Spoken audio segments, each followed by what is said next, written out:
Hello and welcome to another edition of Diaspora Network, the show that celebrates Nigerians who are doing great things in different parts of the world. On the show today, it's all about real estate. We focus on Nigerians who made their mark in the real estate sectors of other countries. Our special report zooms in on the achievements of Nigeria's real estate investors and specialists who are building property havens within and outside the country. And of course, you don't want to miss our chat with Dr. Daniel Moses, a real estate specialist who has built up a massive property portfolio in the UK in less than a decade. We've got so much to get through in the next 30 minutes, but first, let's see what's in the news this week. Russia's illegal invasion of Ukraine has displaced tens of thousands of Nigerians who had been living and studying in the country before Putin's brutal war began. Although the federal government was successful in evacuating thousands of students fleeing the war, many sought asylum in neighbouring countries such as Poland and Hungary and have been reliant upon the resources of volunteers and Good Samaritans on the ground who have been assisting them in their pledge to restart their lives. We spoke with Enabechi Macaulay, who has worked with the Nigerians and Diaspora organisation in Europe and has since assumed his own programme titled Macaulay IT Employment. It aims to help Nigerians upskill, relearn and tailor their craft in IT so that they can find employment wherever they choose to go once the war comes to an end. I spoke to a friend of mine, Dr. Omar, who is also the chairman of NIDO Hungary, about the idea I have to look for a long-term sustainable thing that these students can venture into, that even if they have to go back to Nigeria or other African countries, they won't be idle at home, they won't be in a more depressed situation. So that was how I started the IT empowerment program, which I called it Macaulay's IT empowerment program. Now, this program, I developed this program with this mindset that in this century which we are currently in, IT is something that is becoming more of our daily life activities. Not only it keeps us busy, it's also a very, very lucrative means of livelihood. So I felt that starting this IT program, we give these students maximum in 3 months of being in this training. If they are well grounded in the field of the IT, they can be financially independent. So that was what led me to search for organizations or schools which can teach this program. In Nigeria and living in Europe, I understand one thing. Whenever a Black person does something bad in the street of Budapest or in the street of Berlin, the media will hardly mention that person by name. They will say that African person. The maximum thing they can narrow down to say that a Nigerian person. So what that means is that every Nigerian, every African, every Black person walking around that place, it's also will be profiled. It seems that we all committed the crime. So I always say that it will be my wish to at least ensure in my small capacity that in the next 3 months from now, that it's better to have less Africans roaming around the street of Europe looking for means of survival. So with this program, at least I can take some number of people out of the streets, even those that have gone back to Nigeria or Cameroon, instead of them being suicidal or being idle and maybe trying to form a bad group, they can have something to do. Anthony Joshua was recently in London to promote his upcoming heavyweight title rematch against Alexander Usyk. When asked about his expectations of the fight, Anthony responded, "Too much talking for me, less talking, more action. Let me just get in there and do my job.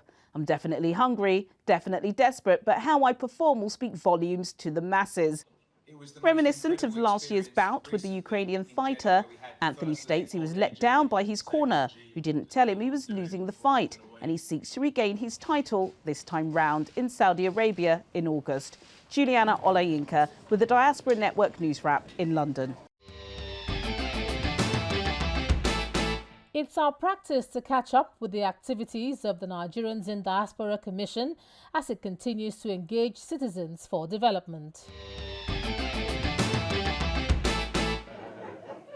As part of the federal government's efforts to continuously engage its citizens in the diaspora, President Muhammadu Buhari met with Nigerian youth in Kigali, Rwanda at a town hall meeting coordinated by the chairman of the Nigerians in Diaspora Commission, Mrs. Abike Dabri-Arewa, on the margins of the 26th Commonwealth Heads of Government meeting. Also in attendance are Ministers for Foreign Affairs, Jeffrey Yama, and Minister for Youth and Sports Development, Mr. Sunday Dare. How Nigeria has prepared us to be who we are right now. Me, for example, I finished at Federal University of Technology, Mina, and the education that I got there was what prepared me to be able to come to CMU Africa. Yes. Among the many Nigerians excelling in Rwanda are winners of competitions, recipients of awards, as well as business owners, entrepreneurs, and innovators. President Buhari commends them for their exceptional drive to excel and reiterates his administration's commitment to working with Nigerian youth both at home and abroad. I'm very, very pleased to meet you. Really, you have made my visit to Rwanda. Thank God. God gave you this brains. He gave you the courage to use it. He gave you the mind to be so sensible. I congratulate you. There are a lot of talented people that they were denied the senses to use their talent, and they finish up very poor and so on. You are the type of Nigerians I like to see. For these Nigerians, excelling in their craft, making the country proud, and strengthening the bilateral relationship between Nigeria and Rwanda for development is what drives them. We are doing well in various sectors.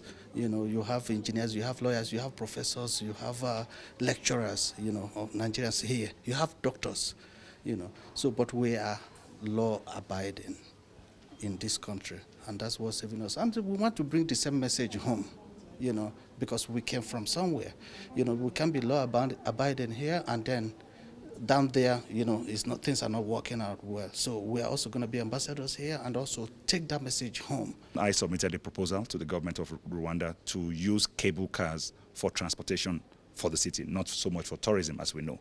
And it was very well received. We had the support of the top 3 cable car manufacturers in the world, from Italy, from Austria, and from France. The NITCOM boss applauds them for their enthusiasm and passion to stand out wherever they find themselves, as she urges them to key into the programs of the Commission. Our greatest asset is our human capital. I mean, just look at the young ones, and one thing is instructive, they all got their foundation from Nigeria. And they made it clear, and they are grateful to Nigeria. So the thing is, nobody will celebrate us but ourselves. And then the next thing is, how do you harness all these enormous resources that we have in human talent? And that's the beauty of what we're doing with the diaspora. You could see the passion and the interest to also give back and do something back home, particularly from the younger ones, to participate, to have an impact. They're already training people in Nigeria. So for us, it's about Nigerians at home, working with Nigerians in the diaspora. It's the greatest asset we have, our people. And we excel everywhere we go. Look at even here in Rwanda.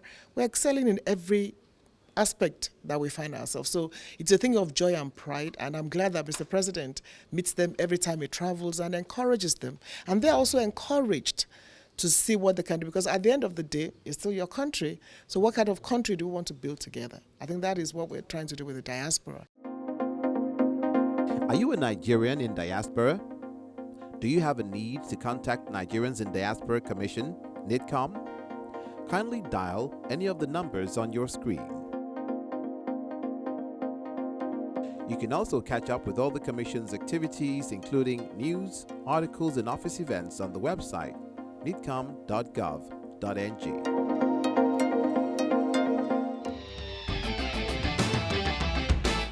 The real estate sector is a very important one, and some Nigerians abroad seem to have cracked the code as they've become key drivers of the sector. The real estate market in Nigeria is vast and continuously expanding, with diverse participants making it a prime investment option. In the last few years, rapid growth in the country's economy has resulted in equally rapid increase in demand for different bouquets of real estate across various states. This is ironic considering there is a housing deficit that has seen players scramble to bridge the gap between those who have homes and those who don't. As at October 2021, the country's housing deficit was estimated to be between 17 and 20 million housing units. Apart from the shortfall in demand, the sector is grappling with other challenges, but one that is of immediate concern is the spate of building collapse. In the last 5 years, there have been several cases of building collapse affecting both small buildings in densely populated towns. But the trend became more worrying late last year when high-rise buildings located in prime urban cities like Lagos began to crumble, leading to a high number of casualties. A typical example is the collapse of one of 3 identical high-rise buildings in Ikoyi, southwest Nigeria.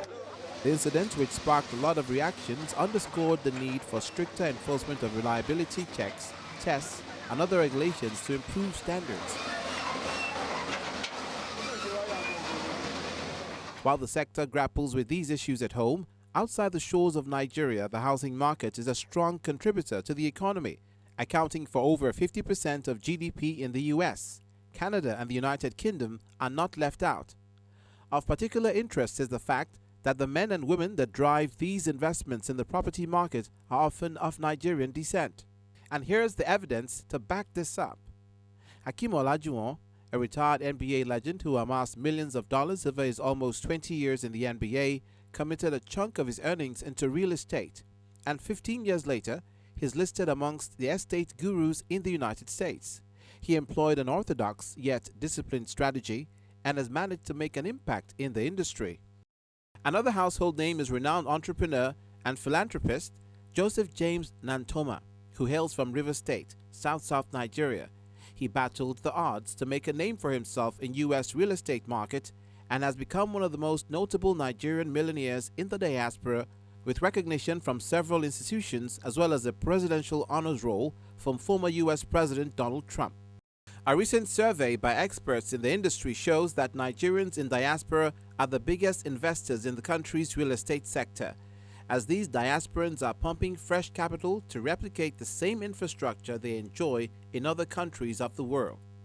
While many say that the government has the primary responsibility of ensuring a safe space for investors to thrive, it'll take a concerted effort and commitment by all to uphold standards and best practices. And we bring you the amazing story of a Nigerian who went from being an Uber driver, squatting with friends in the UK, to a real estate investor.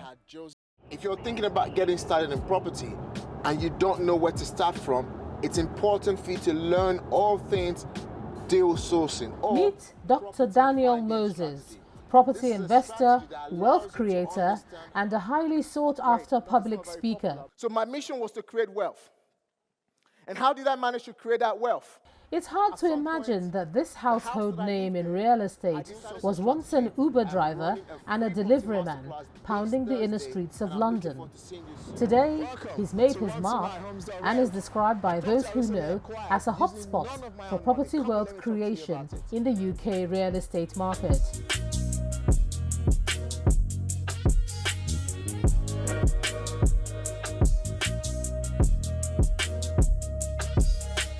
He is the CEO, Property Wealth Corporation, a company that deals with property management, development, investment and partnership, as well as business education.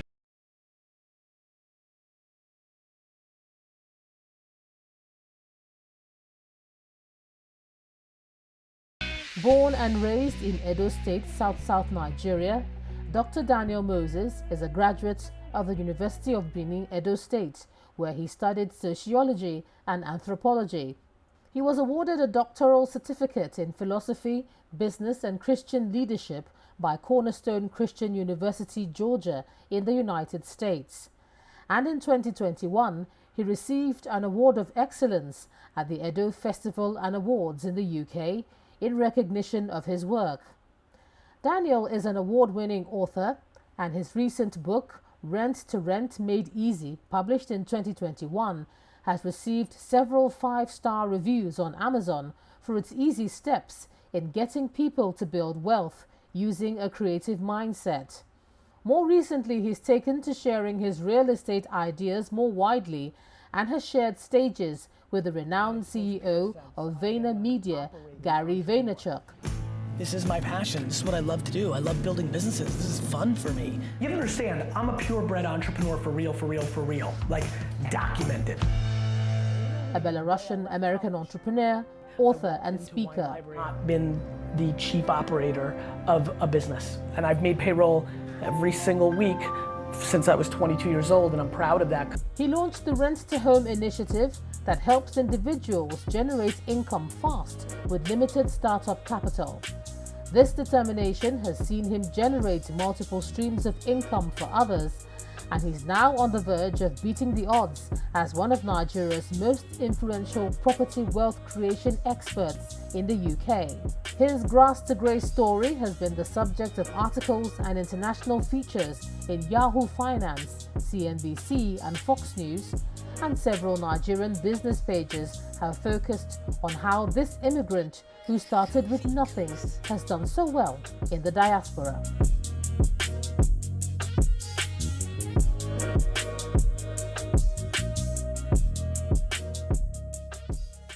Coming up on Diaspora Network, I'll chat with Dr. Daniel Moses. He wears many hats: real estate mogul, coach, and wealth creator.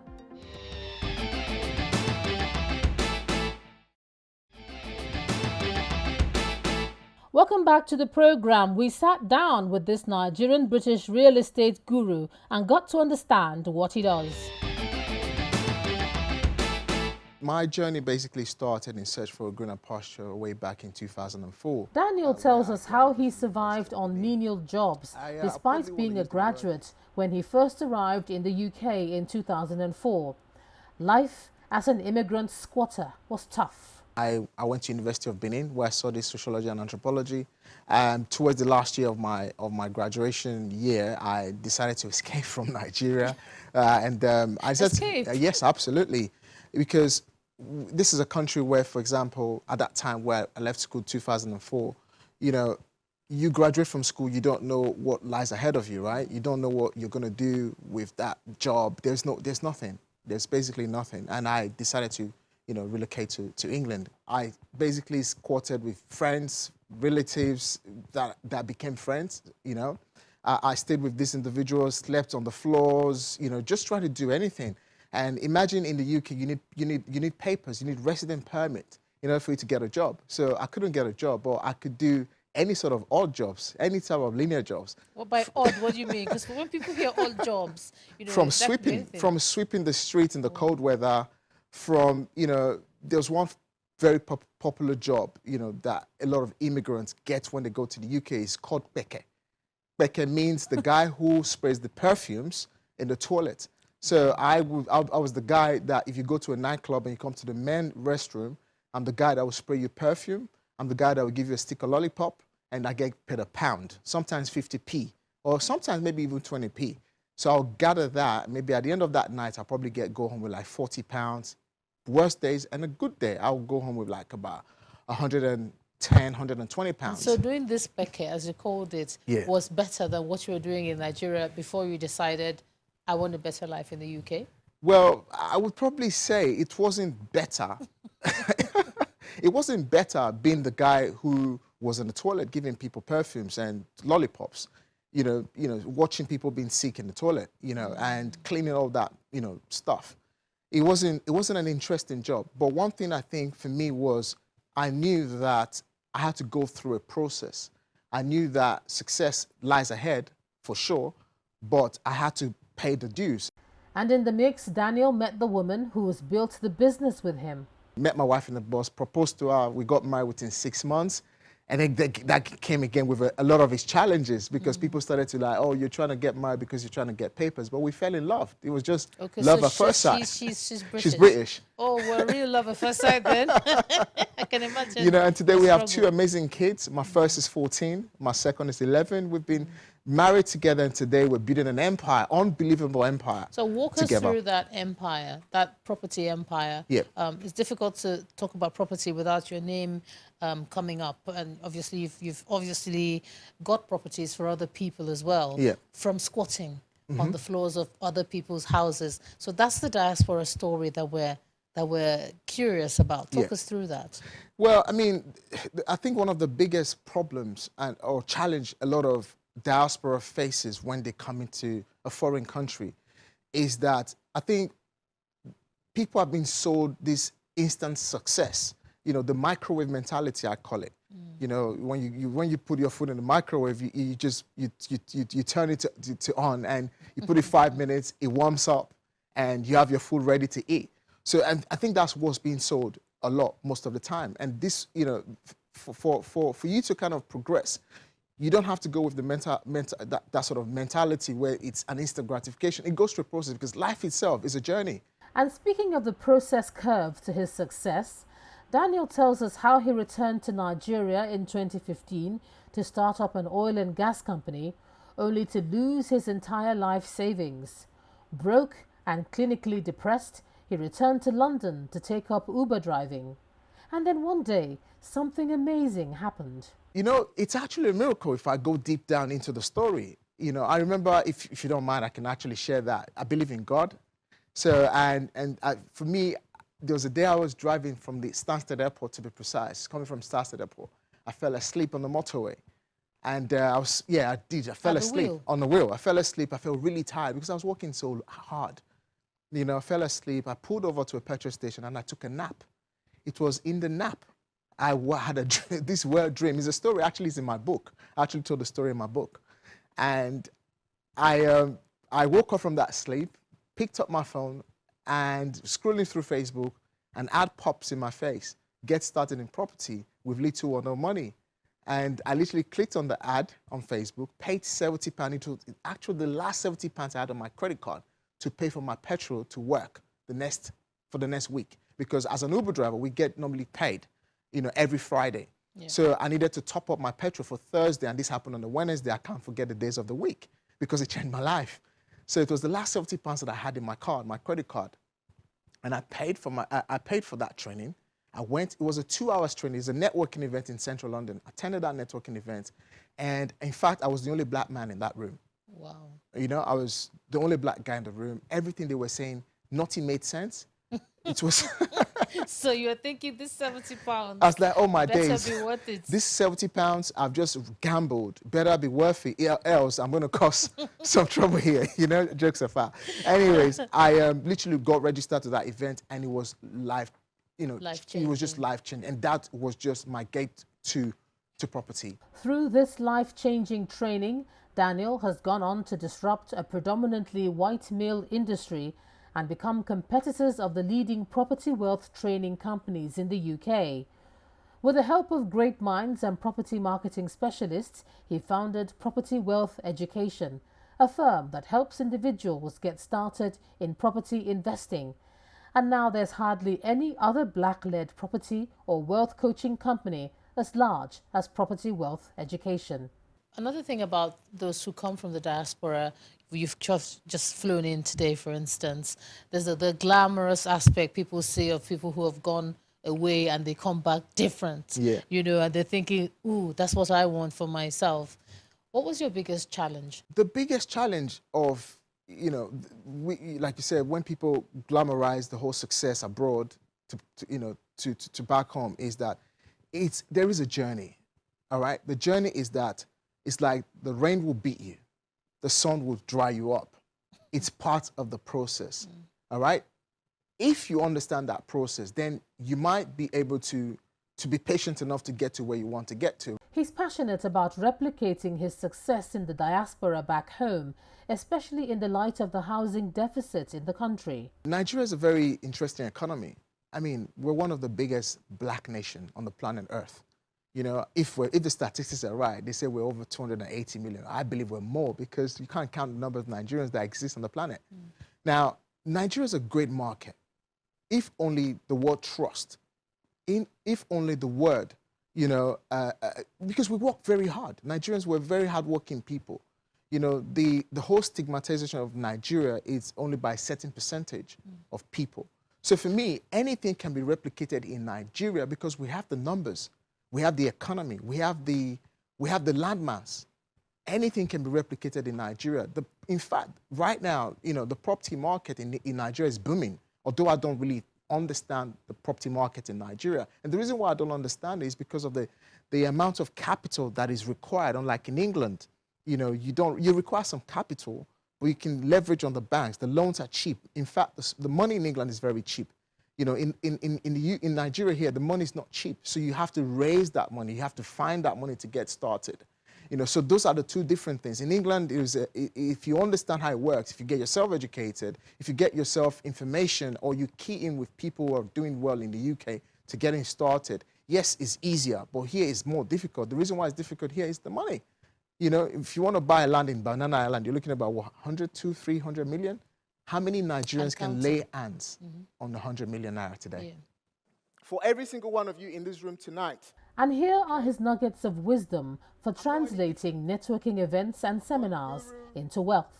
Nigerians, no disrespect to us, but the truth is we get, the population gets more entertained by information rather than actually using that information as a leverage to even creating mass wealth. So a lot needs to change. A lot needs to, an entire system, recreation through influencing, through education, through people sharing their actual success stories, to inspire and motivate people. There will always be problems. There will always be challenges. But know, in every single problem that you go through in life is there to make you and not break you. What an inspiring story of grit and hard work. As Nigeria grapples with a huge housing deficit, the diaspora holds some promise. It's time to harness its potential. And that's it on the show today. You can catch other editions on our website, channelstv.com. I'm Ijoma Onyato. See you next time.